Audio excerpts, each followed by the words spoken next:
మీటింగ్లా సంపద ఎట్లా సృష్టించాలనో చెప్తుంటాడు. ఇక ఇంకొక మీటింగ్లా నయా నయా టెక్నాలజీ ముచ్చట్లు అన్నీ వరిస్తుంటాడు. మనం కూడా గట్లా చేయాలని అంటుంటాడు. ఇప్పటికే మీకు సమజాయి ఉంటుంది కదా నేను ఎవరి గురించి చెప్తున్నాను. అవునుల్లా, ఏపీ సీఎం చంద్రాల సార్ గురించేనుల్లా. నెరీ సారు టెక్నాలజీ ముచ్చట్లు మొదలు పెడితే ఒడువని ముచ్చటే అవుతుంది అనుకో రాదుండ్రి. ఇక ఇప్పుడు కూడా ఏపీ పశువుల శాఖ పెట్టిన ఒక మీటింగ్లా సీఎం చంద్రాల సారు ఎసొంటి ముచ్చట్లు మాట్లాడిండో ఇన్రా పోన్రి. నేను ఎప్పుడు వచ్చిన టెక్నాలజీ గురించి మాట్లాడుతూ ఉంటాను. టెక్నాలజీ మాట్లాడకపోతే నా మీటింగ్ కూడా కంప్లీట్ కాదు. ఎందుకంటే మీలో అవేర్నెస్ రావాలి. దానికి నేను గర్వంగా చెప్పగలుగుతున్నా. గది ముచ్చట కంచంలా పంచభక్ష పరిమాణాలు వడ్డిచ్చిన గోంగూర తొక్కు కోసం గుట్కలేసినట్టు చంద్రబాబు సార్కు టెక్నాలజీ గురించి మాట్లాడకుండా ఉంటే పానం వస్తలా గది. ఎంతైనా సారు హైటెక్ మనిషి కదా, గా మాత్రం ఉంటది మరి. విజయవాడ పట్నంలో ఏపీ పశువుల శాఖ పెట్టిన ఏఐ టెక్ మీటింగ్ కు సారు హాజరుపడ్డాడు.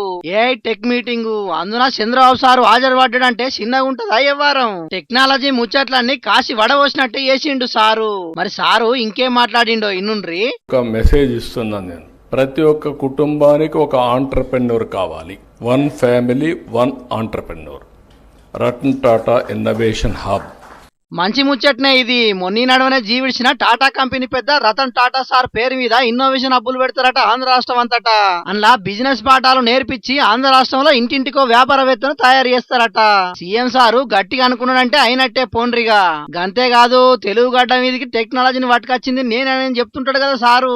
అగో అసొంటి జోలి కూడా మళ్ళీ పారి తీసిండు. ఈరోజు చాట్ జీపీటీ ఎక్కువ వాడే వాళ్ళు ఎవరున్నారంటే ఇండియన్స్, అందులో ఎక్కువ ఎవరున్నారంటే తెలుగు వాళ్ళు ఉన్నారు. దీనికి గర్వపడుతున్నారని చెప్పి మళ్ళీ తెలియజేస్తున్నా.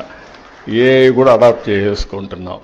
గదన్నట్టు పొలగాళ్ళు చదువుల ఫస్ట్ వస్తే బడిలో సారు కదా సంబరపడ్డట్టే సంబరపడుతున్నాడు చంద్రబాబు సారు. ఎంతైనా సైబరాబాద్ కు పునాది రాయేసి టెక్నాలజీని పెంపు చేసింది బాబు సారే అంటారు కదా కొందరు. గందుకే తెలుగు వాళ్ళ టెక్నాలజీ వాడకాన్ని తలుసుకుంటా మీటింగ్ లో మస్తు మురిసిపోయిండు. మొత్తానికి సీఎం సారు చెప్పిన ముచ్చట్లయితే మస్తు ఉన్నాయి పోండ్రి. మరి వచ్చే 4 ఏళ్లలో ఆంధ్ర రాష్ట్రాన్ని ఎంత గొప్ప చేస్తారో చూడాలిగా.